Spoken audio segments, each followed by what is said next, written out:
Hello, everyone, and welcome. My name is Corina Rebeta, and I'm the Director for Democratic Resilience at the Center for European Policy Analysis, or CEPA, in Washington, D.C.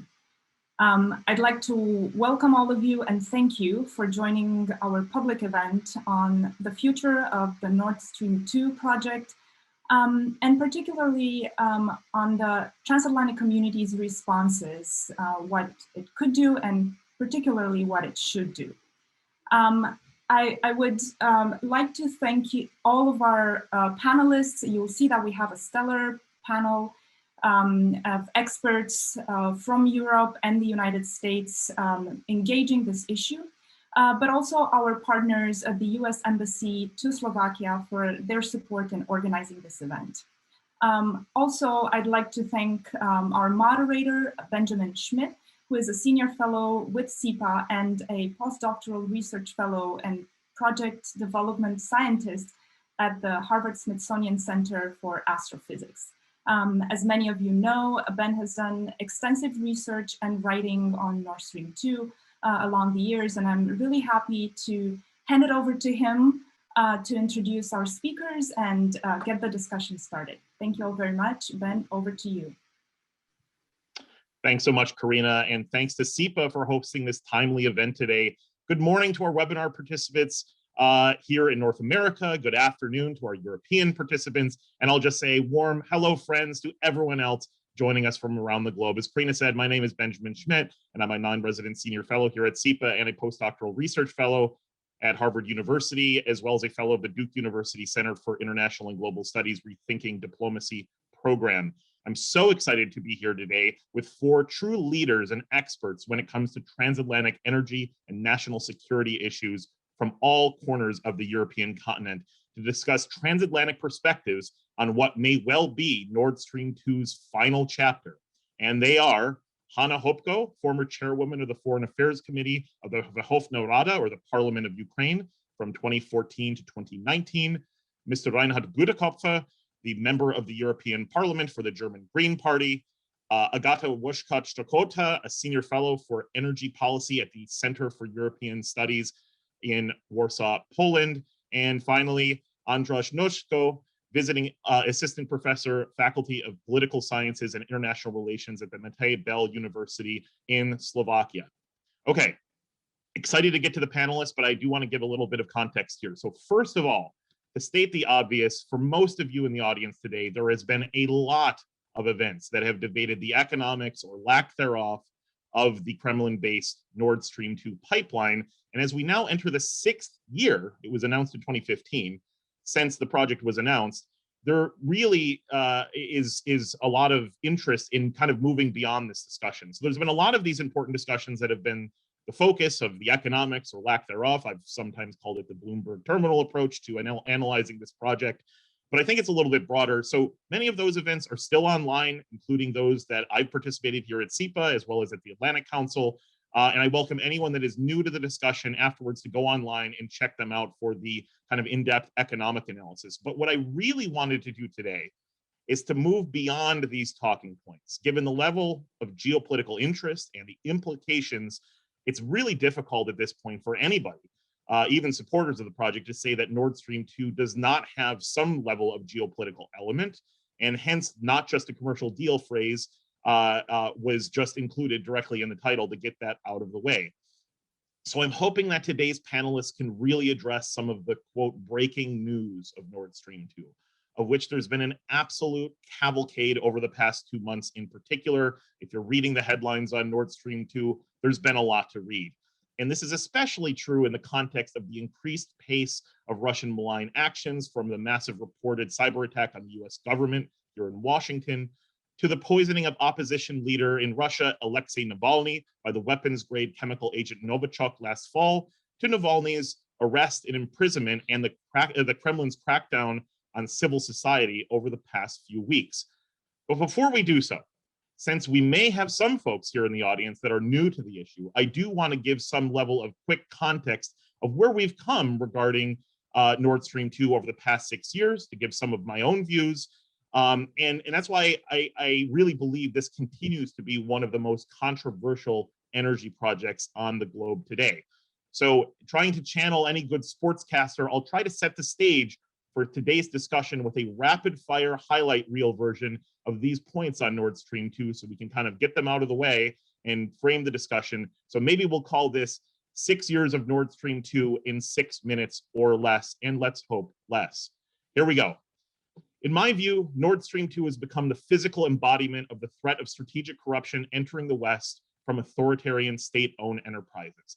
And when you really look at the headlines much broader than just Russian energy issues, this is really central to current global security issues that the transatlantic community faces from both Moscow and Beijing when we talk about economic investments, when we talk about emerging technologies, and when we talk about critical infrastructure. So this is really the answer to the question that's often been asked of me: why the heck are we talking about one pipeline so much? It's because it's indicative of these trends.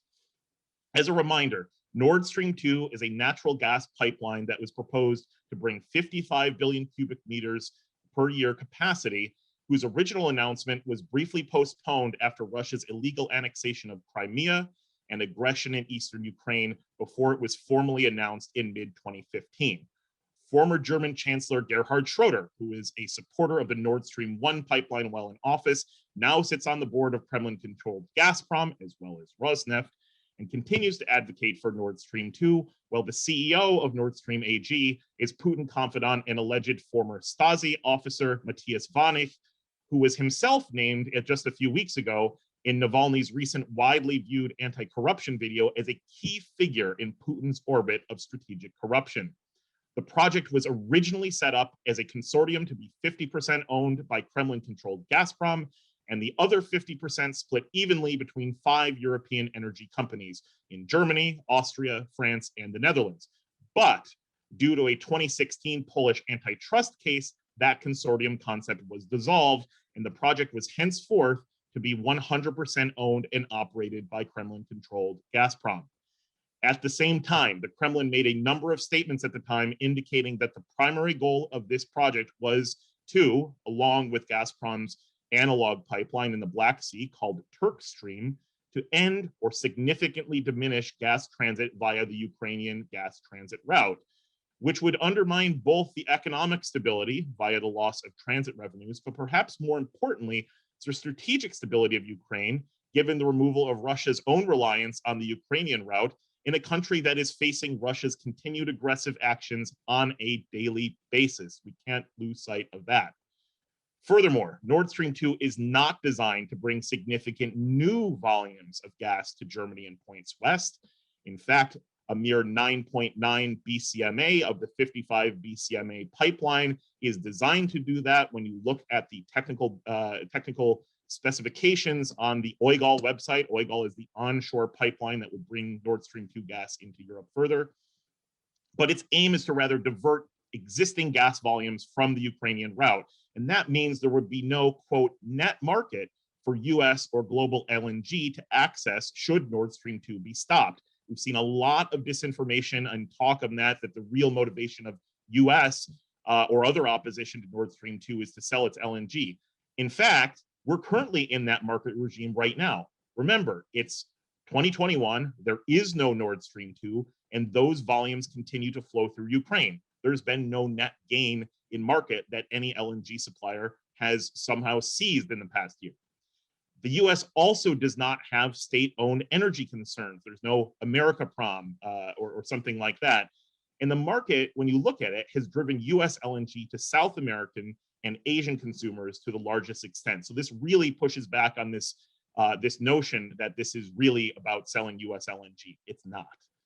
Nord Stream 2 also runs counter to the EU's own stated European Energy Union concept aimed at diversifying both natural gas volumes and infrastructure from a traditional overdependence on Russian gas.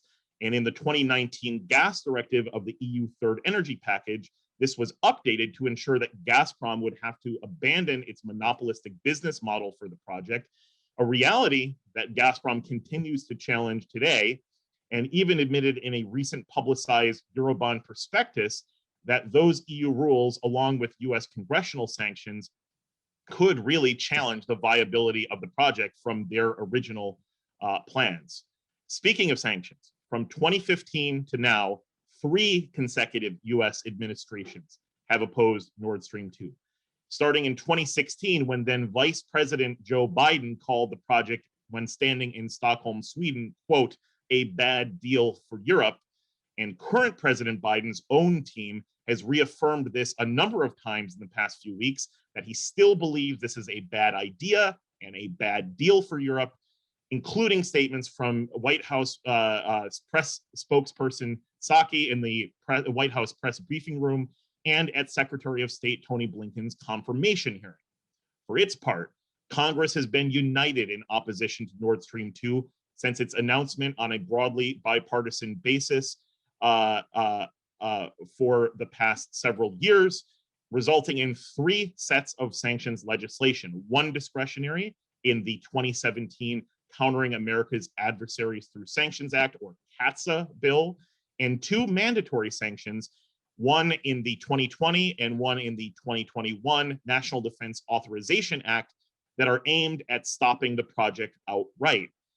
Over the same period, a majority of countries across the transatlantic community and across the European continent in particular have made statements opposing or expressing concerns about the project, not only from NATO's eastern flank. It's often said, it's often said that this is really just Poland and Lithuania and Ukraine might be opposed, but that's basically it in addition to the US.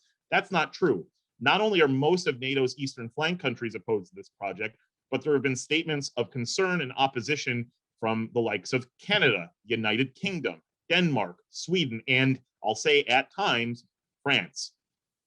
This widespread opposition led to 2 separate European Parliament resolutions calling for the project to be immediately stopped, which we will talk to Reinhard Budekopfer about in just a few minutes. And finally, over the past several months, in the wake of each successive Kremlin action aimed at Navalny, German politicians from across the political spectrum, from the Greens to CDU's foreign policy chief, Norbert Röttgen, have called for an immediate stop to the project. This has also, we've seen actions from German environmental groups that have challenged the project, and even statements from climate activist Greta Thunberg, who has tweeted her dismay about the pursuit of the project recently. And in spite of all this, at the moment, there are still German press reports in recent weeks that Berlin wants to try to attempt to do some kind of deal with the US and other countries, but in particular the US, given the sanctions, to allow the project to move forward. And a German NGO just yesterday, which is kind of more in the breaking news category, released a letter that was allegedly from German Finance Minister Olaf Scholz to then Treasury Secretary Steve Mnuchin last year, attempting to convince the US to not impose congressionally mandated sanctions on Nord Stream 2, either in the past or any that might be passed in the future, which is really a concept that I am very surprised about. Though that doesn't seem to have worked, because last month the Treasury Department and the State Department placed the Russian pipeline vessel Fortuna under CATSA sanctions, as Gazprom has attempted to move construction of the project forward once more, with NDAA mandatory sanctions looming. So there you have it, a quick tour of the last 6 years on Nord Stream 2's issue front. And with that, let's get going with the discussion with our fantastic panelists. So first, I want to turn to Hanna Hopko, former chairwoman of the Foreign Affairs Committee of the Verkhovna Rada, or the Parliament of Ukraine, from 2014 to 2019. Good morning, Hanna. You have been a long-standing voice of opposition to Nord Stream 2 on the grounds that would harm both the economic and strategic stability of Ukraine, while also providing a platform for the Kremlin's export of strategic corruption, elite capture, and malign influence. There has been widespread opposition to Nord Stream 2 in the transatlantic community since its announcement in 2015 for many of the same reasons, in addition to harming European energy security itself. Noting these national security concerns, US Congress passed 3 sanctions bills, which I just mentioned, which you have been a vocal public supporter. Can you provide context on this support and your thoughts on the recent reporting in German press that states that the German government may be working to secure a, quote, deal with the US government to allow Nord Stream 2 to go forward if there was some sort of, gas transit agreement for Ukraine? And I will say why I say I don't know in just a second, because I really want to ask, is this deal enforceable in any way, or do you think Nord Stream 2 simply can't come online given the technical capability that it would give to the Kremlin to ignore any such sort of deal? And I'll add one last data point here, that according to an EU Observer article that came out just this morning, over the past year, since Russia's second line of Turk Stream came online in the Black Sea to the Eastern Balkan region, Bulgaria and Greece got almost all of their gas via this new route. In 2019, Bulgaria received 6.4 BCM via the Ukrainian Trans-Balkan route, and now it is hovering around 0 BCM, meaning that Russia has indeed used Turk Stream to cut off what it can from Ukraine as soon as it came online. So what is to say that the same won't happen with Nord Stream 2, even with a vow through an agreement not to do so from Moscow? Hanna? Thank you, Benjamin, and also thank you, SIPA, for organizing this very important event. And I think it's really important to mention that 2021, when we are starting the new decade, it's also the year of 30th anniversary of Ukraine's renewed independence from Soviet Union collapse.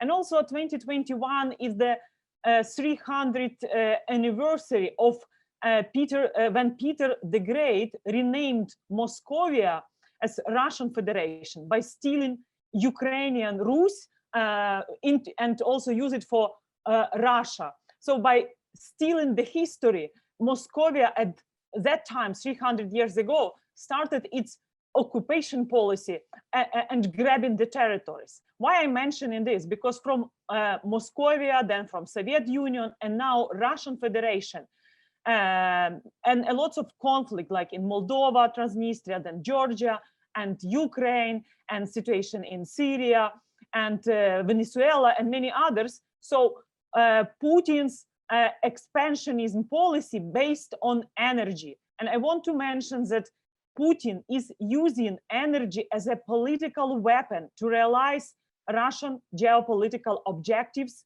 weakening Ukraine, and not just weakening, and also we have to consider Nord Stream 2 as an existential threat for our security and for European security. Also, it's very important for Russia to extend their influence on European energy market, and also undermining the security of the continent and dividing the unity of allies, not just within the EU, but also within the NATO. And as you mentioned, Benjamin, it's also about exporting the strategic corruption. And of course, in Ukraine, we expected that after the poisoning of Navalny, of course, the first reaction after the poisoning of Navalny was very emotional. And we heard a lot of statements that probably, this is a chance that Nord Stream 2 will be canceled. But now we are seeing not just poisoning, we are seeing the imprisonment of Navalny and many protesters. And actually, it didn't help us to stop Nord Stream 2. So I think it's really important when we are hearing many statements from the EU leaders calling for new sanctions against the Russian Federation. I think these sanctions must include the sanctions against Nord Stream 2. And also, since this is the 7 years of Russian hybrid aggression against Ukraine, we also have to keep in mind more than 100 political prisoners of Kremlin, which are in occupied temporary Crimea and also in Russian Federation. For us, human rights, human rights and the life of each person matters. For instance, starting from the beginning of 2021, Ukraine lost 11 soldiers in Russian war against us. So the question of releasing Ukrainian political prisoners, the same for us as a situation with Mr. Navalny, and also freedom of speeches and fight for dignity against authoritarian regimes in Belarus and Russian Federation. And yesterday we had international discussion, Ukraine, NATO Vision 2030, where we also discussed how to strengthen the alliance and also to and answer on today's and tomorrow's challenges. And I'm happy that the Congressman Gary Connolly mentions that we hope that by 2030, Ukraine will be on the threshold of NATO membership. So I think it's really very important to counter Russian hybrid acts by stopping Nord Stream 2 and also by giving the NATO and the EU membership perspective for Ukraine and Georgia. And also, when we are mentioning the threats from Nord Stream 2, I should mention Black Sea, because Russia built Blue Stream, Turkish Stream, Kerch Bridge, and continue to militarize Black Sea and Crimea. And actually, the more Russia built different infrastructure projects, the more arguments they received for military presence, to increase military presence, to protect their infrastructure from, as they say, American or NATO diversions. So we have to keep in mind that after the militarization of Black Sea, we have to prevent such situation in the Baltic region, because definitely Russia will use the situation with building Nord Stream 2 to increase the military presence in Baltic Sea. Also, you mentioned about American sanctions. Of course, we are very thankful, and I say that American sanctions could become a true javelins for us to stop, finally, to stop Nord Stream 2. And we will, I hope, not to conduct important discussion how to stop Nord Stream 2. Remember, Benjamin, your visit to Ukraine, and also thanks for your courage to go to Azov Sea and to see Russian presence at Ukrainian territory, and how vulnerable we are at the Azov Sea and at Black Sea.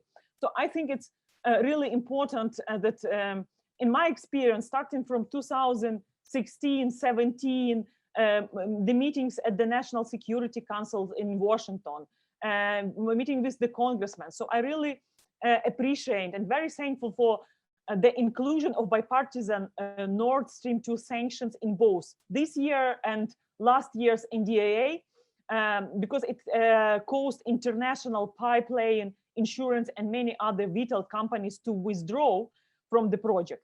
The bipartisan sanctions laws have been a tremendous success for the US, Ukraine, and transatlantic security. And we do believe that with the new Biden administration, we will see the renaissance of transatlantism. So as a result of this sanctions law, Russia has been unable to complete Nord Stream 2 and instead had to sign a 5-year gas transit contract with Ukraine. The continued large-scale transit of gas through Ukraine makes Russia dependent on Ukraine. And this dependence is a deterrent against escalated Russian aggression in eastern Ukraine. Can we imagine if Russia completed the Nord Stream 2? So it's a kind of invitation for the full-scale war if something happened with Putin regime and they will need some argument for Russian citizens to conduct new escalation in Ukraine. So, and I could say that while the US sanctions laws against Nord Stream have been a success, Russia is now testing the new Biden administration by trying to bypass the sanctions to finish the pipeline with its own pipeline vessels and support from some non-Russian companies. These companies are all engaged in sanctionable activities under this year and last year's NDAA, yet the United States has not applied sanctions. So I think it's really important, and Congress must ensure that the United States acts immediately to apply its bipartisan Nord Stream 2 sanctions law. Nothing will do more to protect Ukraine's defense and security against Russian aggression than stopping Nord Stream 2. Ukraine needs your support now more than ever. And I truly believe that European countries, and even in Germany, there are politicians which are thinking about the European Union future, which are against Nord Stream 2. And I'm very thankful for those politicians.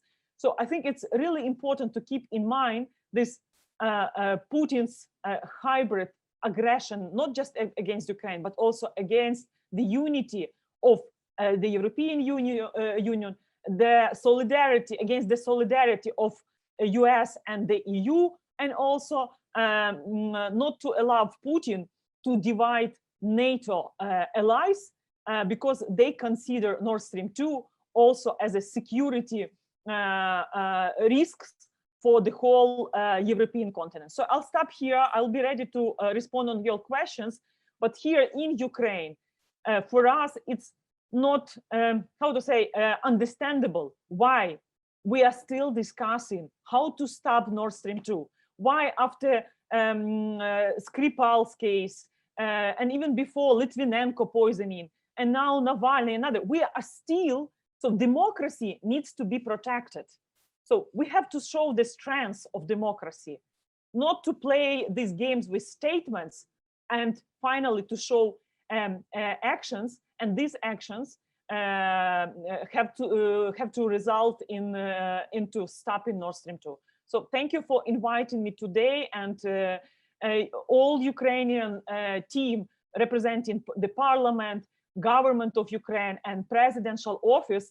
We are united together with the expert community in one dream, that the EU, the United States finally will stop Nord Stream 2, and we will think about diversification and no threats for democracy and for unity and solidarity of the EU. Thanks. Thanks so much, Hanna. I'm going to turn now to Reinhard Bütikofer, member of the European Parliament from the German Green Party. Reinhard, you have been a long-standing opponent to the Kremlin-sponsored Nord Stream 2 pipeline for many years. In fact, probably its entire existence and after its announcement. In fact, you have been a leading voice in the European Parliament on many occasions, calling for the project to be stopped. And this includes the December 2018 resolution by MEPs that called for Nord Stream 2 to be stopped on a 433 to 105 basis. And then a second resolution just a few weeks ago that also called for additional sanctions on Moscow for its poisoning and jailing of Russian opposition leader Alexei Navalny, as well as an immediate stop to Nord Stream 2, this time on a 581 to 50 overwhelming majority basis.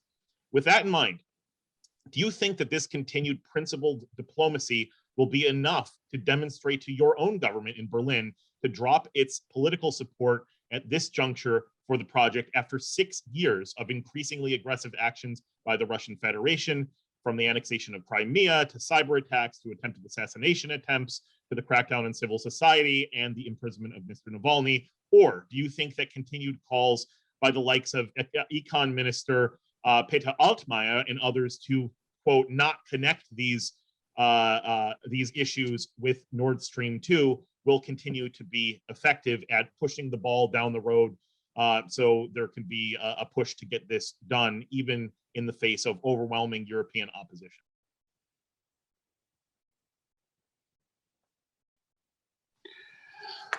Thank you, first of all, to SIPA for having me as part of this interesting program, and thanks, Benjamin, for moderating this. Up until September, when we will have federal elections in Germany, the fate of Nord Stream 2 in German politics depends almost exclusively on one person, Angela Merkel. She originally was not a great fan of the project. She, for a couple of years, hoped to be able to kick that can down the alley and take decisions later, only to find out over the years that she had allowed a certain past dependency to develop and become stronger over time. And she found herself caged in, and then she decided, well, she would make up her mind to support the project after all. I think that happened in 2017. And since then, she has defended this against any opposition. If I try to understand what the motivation is behind that, I would say it's a combination of several factors. Certainly, for a long while, many voices from German industry have supported Nord Stream 2. That should not be underrated.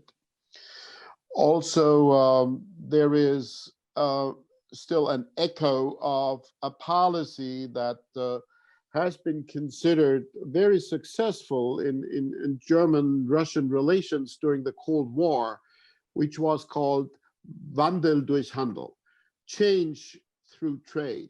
So the German president, Mr. Steinmeier, just recently said we should hold on to Nord Stream 2 as a bridge with Russia.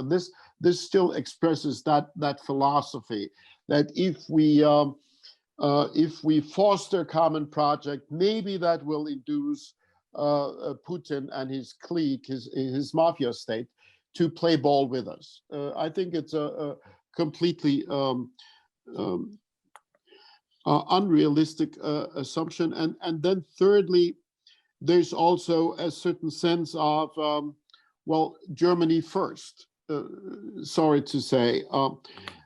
I don't think Germany's ever been more isolated over the last few years on any topic than on this. You quoted the European Parliament, Benjamin. In the Council, the majority is opposed. In the Commission, there is been a clear opposition. France has been kind of fickle. Now they're opposed, now they're not, and now they don't know. But most of the other neighbors are clearly opposed. But there's a certain stubbornness. We have made up our minds. We have invested. We have had German companies investing money. Now we are not going to be told by somebody else, least of all by the United States, to take energy policy decisions that suit them.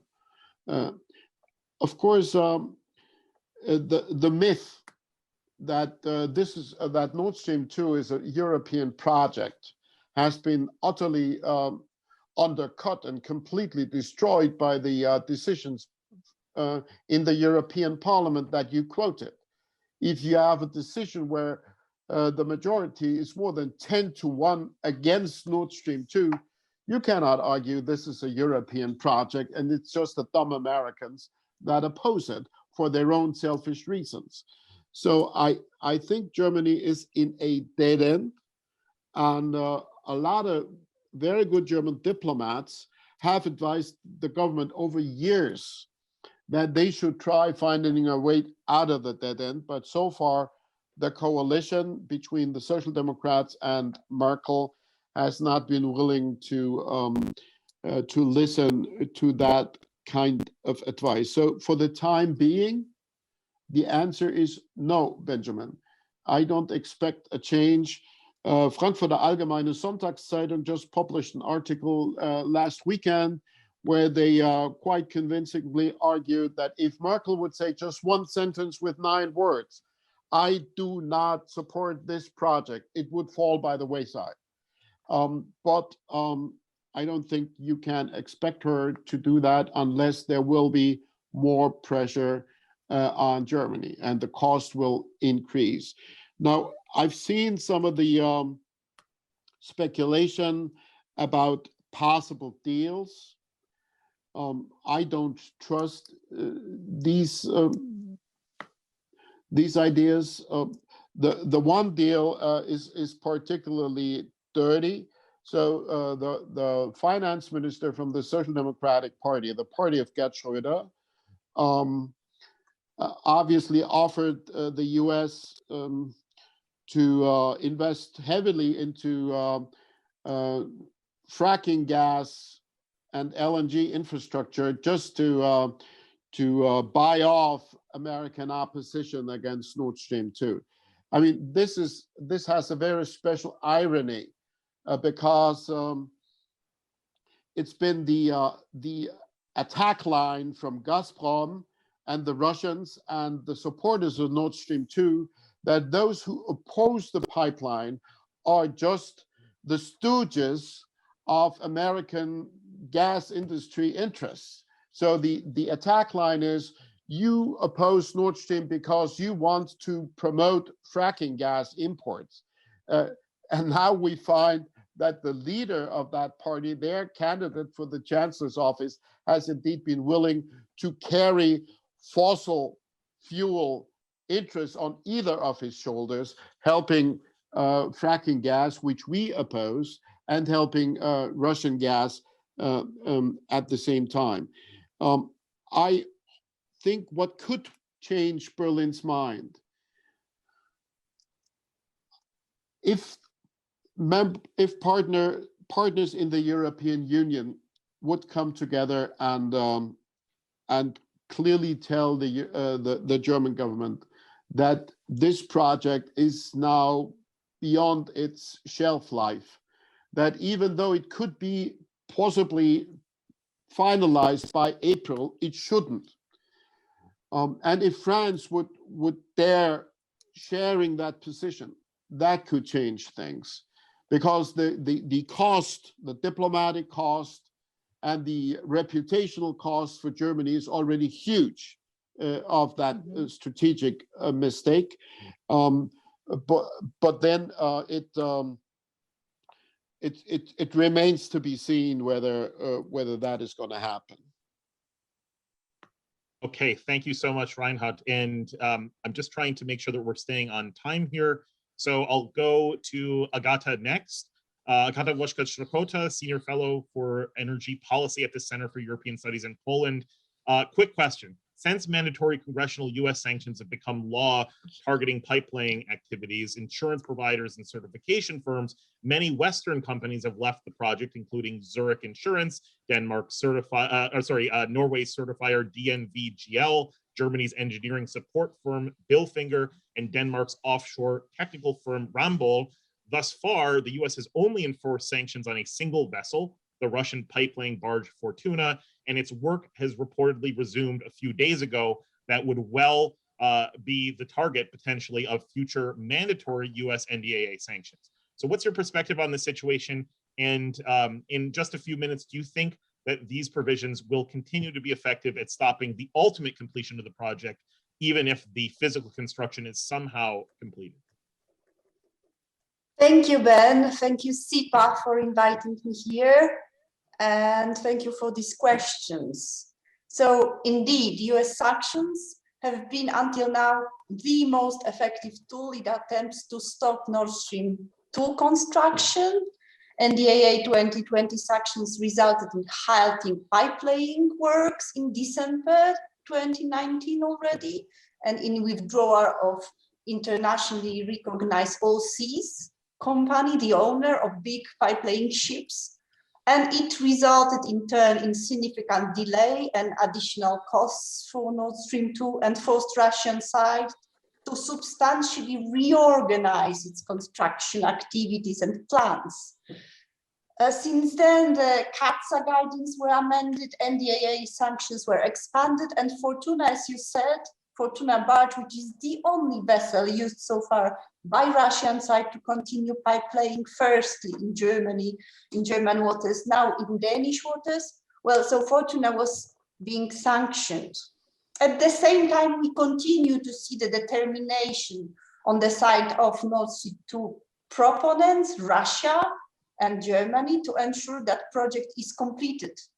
And so I think that the future of Nord Stream 2 right now, if it is completed or not, depends to big extent on two factors. One is the US and its plans and moves, and the other is Russian side moves and plans.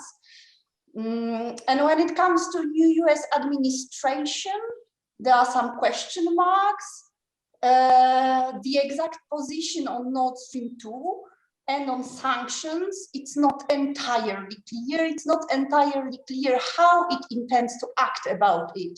If it plans when and how to enforce mandatory NDAA sanctions, what it plans to do with CATSA sanctions, We heard from you also that Joe Biden firmly opposed Nord Stream 2, but the expression of this opposition itself was made before he became US president. And since then, we haven't really heard what is his exact stance on Nord Stream 2. We heard also that Biden administration plans to review sanctions against Nord Stream 2, which were adopted during Trump administration rule, including NDAA sanctions. And so unclear is what would be the effects of such a revision. Is it possible to change, suspend mandatory sanctions? What would be the US Congress role in such a revision? What about enforcement of sanctions in time of the revision, when the revision is being conducted, etc. And we also heard that Biden administration is willing to improve US transatlantic relations, especially with Germany. And it is high time to do so, but it is unclear what it would mean for Nord Stream 2 and sanctions. As we heard from you, I think already there were media reports about this possible US greater openness for a compromise or a deal, also called grand bargain with Germany. And it is unclear if and what compromise regarding Nord Stream 2 sanctions is feasible right now from the US perspective. But what is not certain, what raises questions, is also how Russian side plans to act to minimize impact of sanctions on Nord Stream 2 development. And as I said, there are probably more questions than answers. We do not know exactly how Nord Stream 2 succeeded to ensure insurance for Fortuna barge, which is currently working in Danish waters. We know that insurers were targeted by US NDAA sanctions, and Zurich Insurance withdrew from the project. It's unclear if and how Russian side plans to ensure certification for Nord Stream 2, and that is key issue for such a big infrastructural investment. As again, provider of certification services are targeted by sanctions, and as you said, the energy Norwegian company withdrew from the project. Perhaps Russian side counts mostly on German actions here, on German diplomatic push to persuade new US administration to changing its position on Nord Stream 2, or perhaps it counts on newly funded in Germany climate foundation, which is supposed to shield companies engaged in Nord Stream 2 from sanctions. Well, it's not clear, it's yet to be seen, but I guess answers to those questions would make much easier to predict if Nord Stream 2 is going to be stopped or completed and when. Thank you, Ben.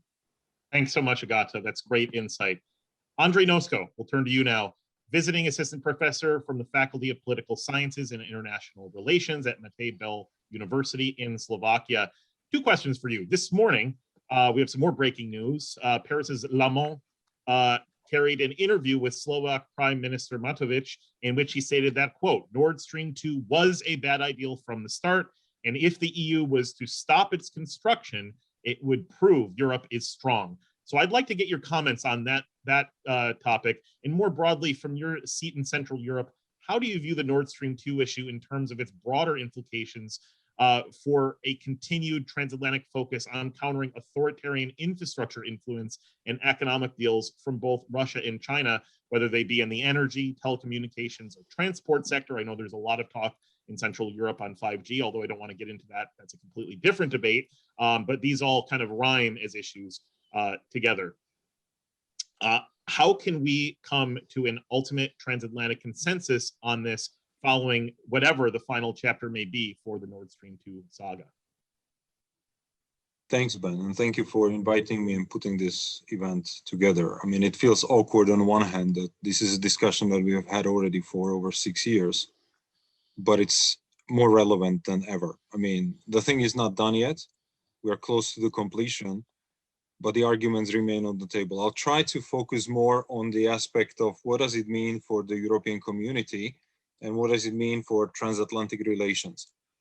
I think this is on one hand the test for the role of Germany within the EU. It's the test of what does it mean for Germany to lead, how much Germany can listen to the mood within Europe, or how much Germany is actually tone deaf to the criticism that we have been voicing now for years. I don't need to repeat all the arguments why this is not a wisest project to have within Europe. You know, it doesn't make sense from geopolitical perspective. It doesn't make sense from the environmental perspective. It doesn't make sense from the perspective of energy competition and the market cohesion within Europe. And it seems that right now it's basically throwing good money after bad. A lot of money has been spent, it's almost done, and it feels awkward to return from the path that has been walked. Having said that, we can understand, you know, the rationality for the project for Russia.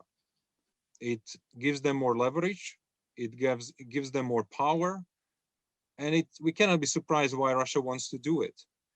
On the other hand, for Germany, as one of the most important members of the European Union, we can question the motivations and, you know, which interest groups are gaining by finishing this project, and what is the cost for the internal cohesion of the European Union, but more importantly, for a neighboring Ukraine.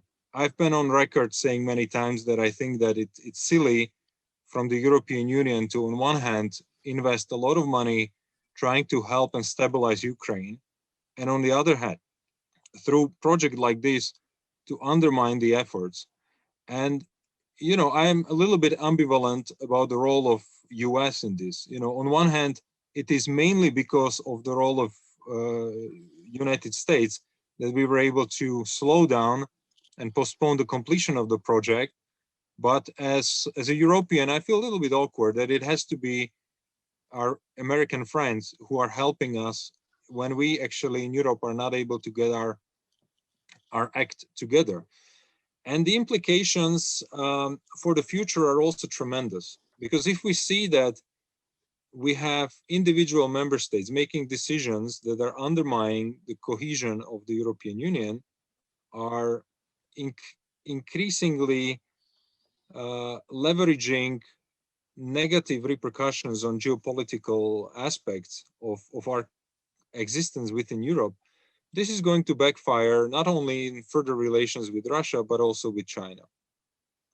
So rather than repeating everything that what my colleague said, I'll give the word back to you and we can take some questions, I guess. Thanks so much, Andre. I do want to have one quick follow-up to Reinhard before we move on. Just on, because this transatlantic cooperation that we're looking at, especially in the Biden administration, will have a strong focus on combating the effects of climate change. Germany's own stated climate goals, you know, it's on one side said that they're supported by projects like Nord Stream 2 because natural gas is a bridge fuel, and on the other hand, it is also sinking, you know, nearly $20 billion in a permanent midstream infrastructure project that supports hydrocarbons. And as a reminder, climate activist Greta Thunberg tweeted last week after the Navalny imprisonment that, quote, "In the year 2021, Europe chooses to meet its energy demand by building a pipeline to transport more fossil fuels from the ones responsible for this," referring to Moscow. So in that sense, Reinhard, where does it fit into the transatlantic climate goals? And is Greta right in saying that? She is right indeed, and all of us have been saying that, less prominently than her, obviously, but for quite some time. It doesn't fit. Building Nord Stream 2 would mean locking in additional fossil fuel infrastructure for the next 50 years. When the European energy policy is promoting a goal of phasing out fossil fuels. You could look to analyses that have been published by DIW, the Deutsche Institut für Wirtschaftsforschung in Berlin, that have demonstrated that there is going to be a shrinking demand because of a shrinking consumption of gas in Germany and in the EU overall. The project has been upheld in the courts because the courts in Mecklenburg-Vorpommern didn't care looking at the figures from the European Union. They just took the figures that Gazprom provided as the basis for their decision that this was in the public interest. That is being challenged in court by one nature conservation NGO, and that case is still pending. So I would say quite clearly, Nord Stream 2 is certainly not an ingredient of a transformation strategy. We will need some more natural gas over the years. I'm not saying that. I'm not advocating that we can sort of phase out coal and nuclear and gas just at the same time. But the amount of gas that we might need for the immediate future can, of course, be transported through the existing pipelines.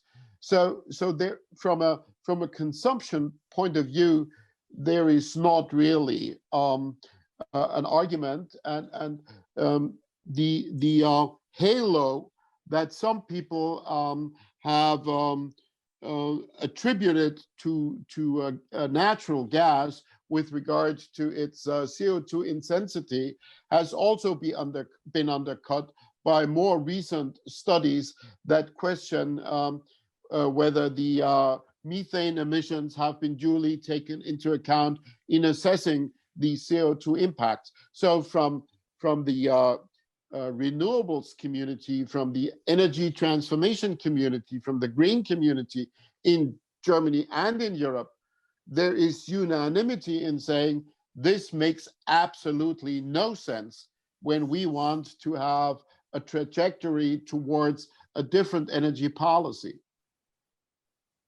Thanks so much. Okay, let's get to audience questions. And because we have a few questions that mirror the question from SIPA's own former President 2’s Ilves of Estonia, I will ask that one first. Today, Bundespräsident of Germany, Frank-Walter Steinmeier, has poured several thousand barrels of fuel on the fire, stating that Germany must do Nord Stream 2 because of what it did to Russia in World War II. This has already riled Ukraine, which bore the brunt of Germany's war, and it is a matter of days before the rest of the countries invaded and occupied by Germany will be upset. To clarify, Steinmeier was more accurately saying that Germany, quote, owes it to Russia and Russia alone. So I want to ask each of you to comment on this, because I know we've got a few questions in the Q&A in addition to President Ilves' question here, to comment on this. And I'll start with Hanna, since he mentions Ukraine. Dear Benjamin, thank you so much. I also looked through the question from other participants, and there are some very strange, I would diplomatically say, questions, but still, I think that, so my message is very clear. While there are many sanctions imposed on Nord Stream 2 project, strict and rapid enforcement and implementation of all sanctions measures are vitally important. So I think instead of discussing how to stop others, I think implementation of all sanctions is a key, and I hope we will see this finally, and not to try to waste time on different manipulations or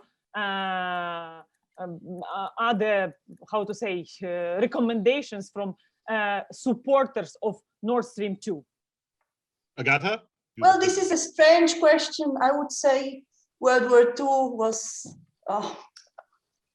well, a catastrophe which, well, hurt also Poland, Ukraine, etc. So I wouldn't, well, I wouldn't relate Nord Stream 2 into that that part of our history. Okay, Andras, maybe your thoughts? I would probably just echo Agata.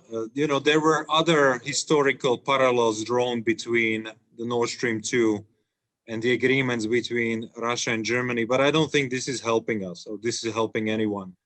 And I'm really skeptical whether drawing historical parallels with all the sensitivities in Europe is helping us.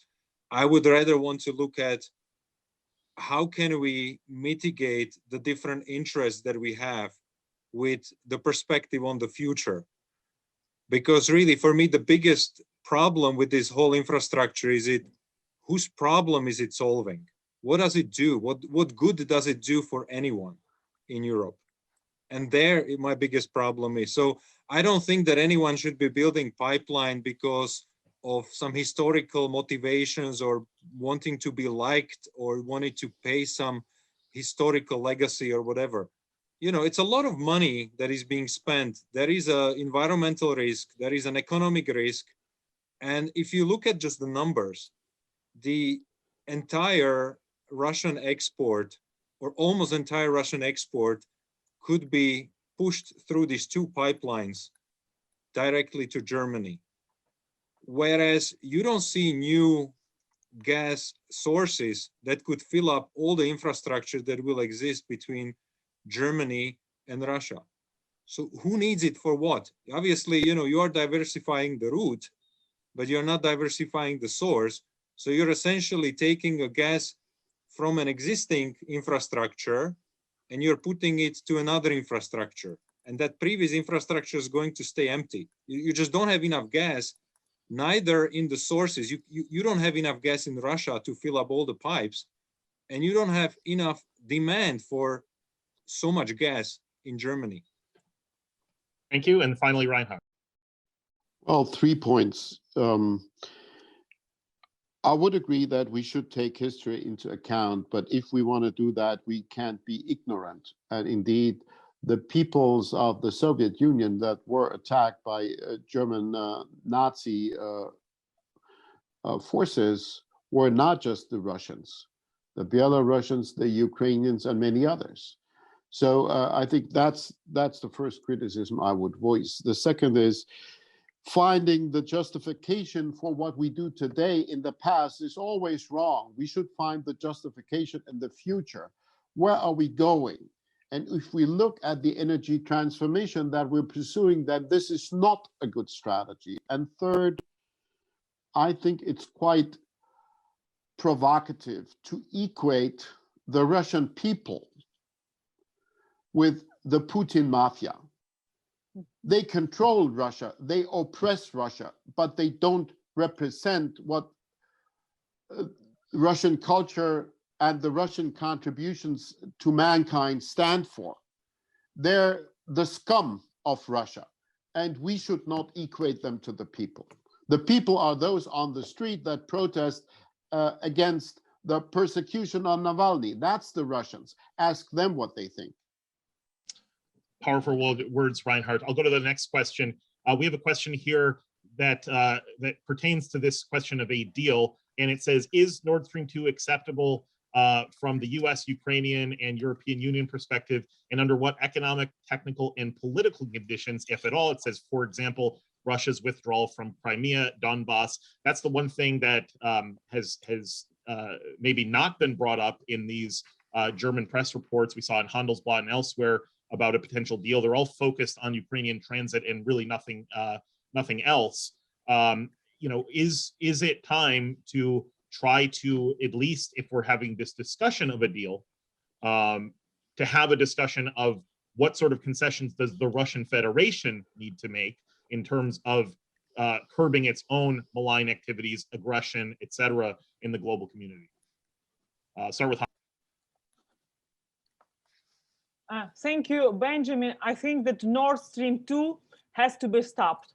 And this is my answer. And Russia has to withdraw its troops, military troops, from temporarily occupied Crimea and Donbass because of the respect of internationally recognized borders. And actually, we have to restore our territorial integrity and sovereignty without any deals like trading Nord Stream 2 or something like this. Because tomorrow, if you trade with the aggressor, tomorrow the aggressor will create a new problems or new conflicts, and such policy of appeasement, which we've seen in 20th centuries and resulted in the World War II and others, is unacceptable in the 21st century. I think that we have to be very strong, demanding from Putin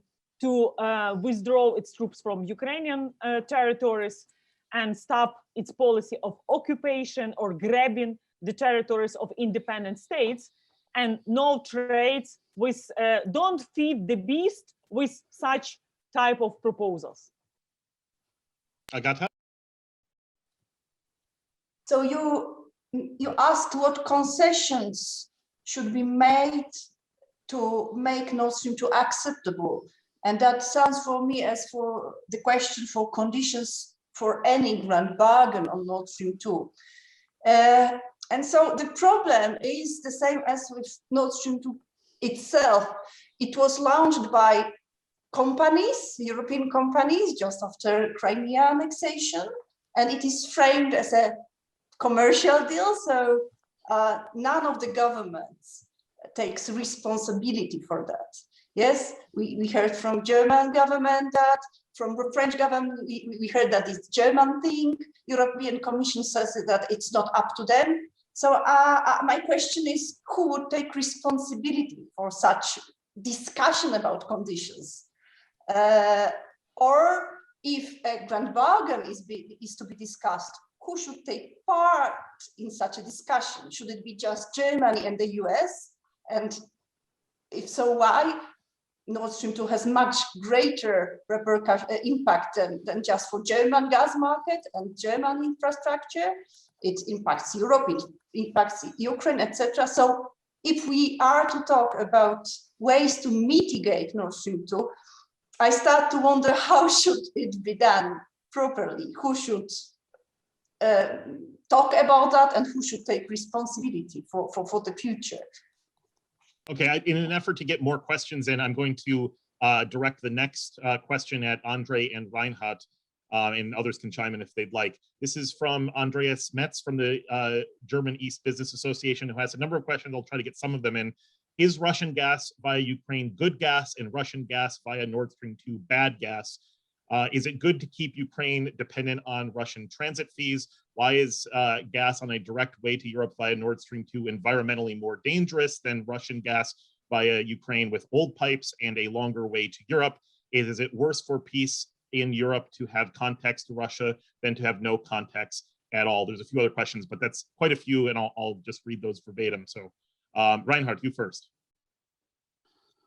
Well, gas isn't good either way, isn't bad either way. It plays a certain role in our energy supply at the moment, and we hope to be able to get rid of it as soon as possible. But how the gas supply is being organized, that can be good or bad, depending on what the effects will be, for the transition that we aim at. And there it would be slowing down the transition and hindering the transition to build new fossil energy infrastructure. So that is bad. And secondly, it's also negative because it allows to disconnect Ukrainian security from EU security. And that's the geopolitical grand game that Putin is playing. The whole motivation for this project is to allow Russia to separate these two issues. When they played games in 2006 and 2009 and hindered the free flow of gas through the Ukrainian pipeline, they immediately were confronted with the Europeans because we got cold feet. And if they want to put more pressure on Ukraine without getting the Germans and the French and everybody else from the EU on their back, that would give them more leverage vis-a-vis Ukraine and could allow Putin to play his sort of revisionist games. And that is bad. Andre. very difficult to add anything to what Reinhard said. So essentially, by completing the second tranche of Nord Stream, so Nord Stream 2, it essentially allows Russia to strategically decouple Central and Eastern Europe and supply essentially entire German demand of gas without any transit via the continent. And that changes the game of currently what we have a sort of an interdependence. When the stability of Ukraine and Central Europe is important equally for Russia, and it's equally important for Germany.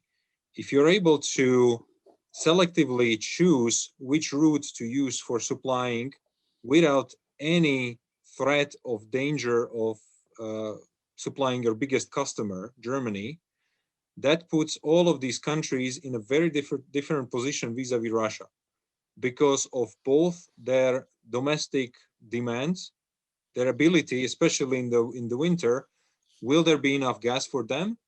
Or the other option is that, you know, in order to supply Ukraine's gas needs, or for that matter, any of the Central and Eastern Europe, you will need to be running the gas via Germany, Czech Republic, and back to Southeastern Europe. So it changes the balance of stability in Europe. And rather than using gas infrastructure, and I completely signed the argument that this is a transition fuel, so we shouldn't be counting with this for decades to come. We should rather limit the importance of this fuel for the transition. So to move away from it, rather than investing into infrastructure that needs to be paid off. And you know, the more infrastructure you have, the longer it will take to pay it off. Thank you, Andrei. Okay, I'm going to just do this because we have about 12 minutes left here. 7 minutes left here. I will ask one more question. I'm going to target this at Hanna and Agata to mention, and you can add on anything from previous questions if you like. And then we'll do a quick whip around at the end, just final, 1 or 2 sentences before closing out. So this is from a real expert on European energy issues, Maria Shigina. By 2050, the EU's imports of natural gas from Russia are projected to decline by 50 to 70%, Bruegel's estimates. This would deprive Ukraine of transit fees even if Nord Stream 2 is canceled. What contingency plans can be implemented to ensure Ukraine's coupling on the European gas infrastructure or a more viable economic model? Can those plans be incorporated in this so-called grand bargain deal between the US and Germany? And feel free to comment on that or any of the questions you heard before. And again, I'm going to limit this to about 3 or 4 minutes so we can get final statements from her. Hanna, you go first. Okay. Thank you, Benjamin. So it's hard to predict what could happen in 2050. So like 30 years ago, nobody could predict the Soviet Union collapse. So actually in 10 years, we don't know what could happen with Putin and his quasi-empire. So actually, but I think it's really important to mention that in Ukraine, we have a plan how to become from importer of gas and turn into the exporting gas. And this is why our Naftogaz working with different companies how to increase the gas extraction in Ukraine and using Black Sea capacity and others. So this is plus energy efficiency projects. It's really important. And also let me mention to you that Ukraine is also has the association agreement with the European Union, and in the context of Green Deal and hydrogen strategy, also it's really important. And there are some private companies in Ukraine that started to work on a hydrogen strategy in Ukraine, and actually I think in the future we could use also our gas transit system for a new projects which we are working now. So I think there is a lot of ideas, and this is why Nord Stream 2, it's not about exporting gas. Let me clarify again. It's about exporting strategic corruption and bribing some of European politicians to divide the European Union and create security risk. And Ukrainian gas transit system is reliable. And within last more than 50 years, we proved that Ukraine is a reliable partner of transporting gas to the European Union. Plus, we have some preventive mechanisms which Nord Stream 2 project doesn't have. Thank you, Hanna. Agata, just 1 minute and then we'll go to final. Supplement that. So indeed, according to forecasts, gas demand in Europe is going to decrease till 2050, but that's a long perspective. And according to every forecast, also gas demand is going to stay stable until 2030, 2035. And with the EU production declining, that means greater import needs.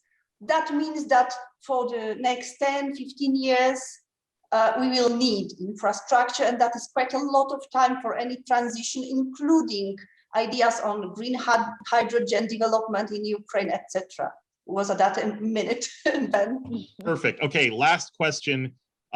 We'll just go one sentence from each of you if you can, and then I'll just make a really short closing remark.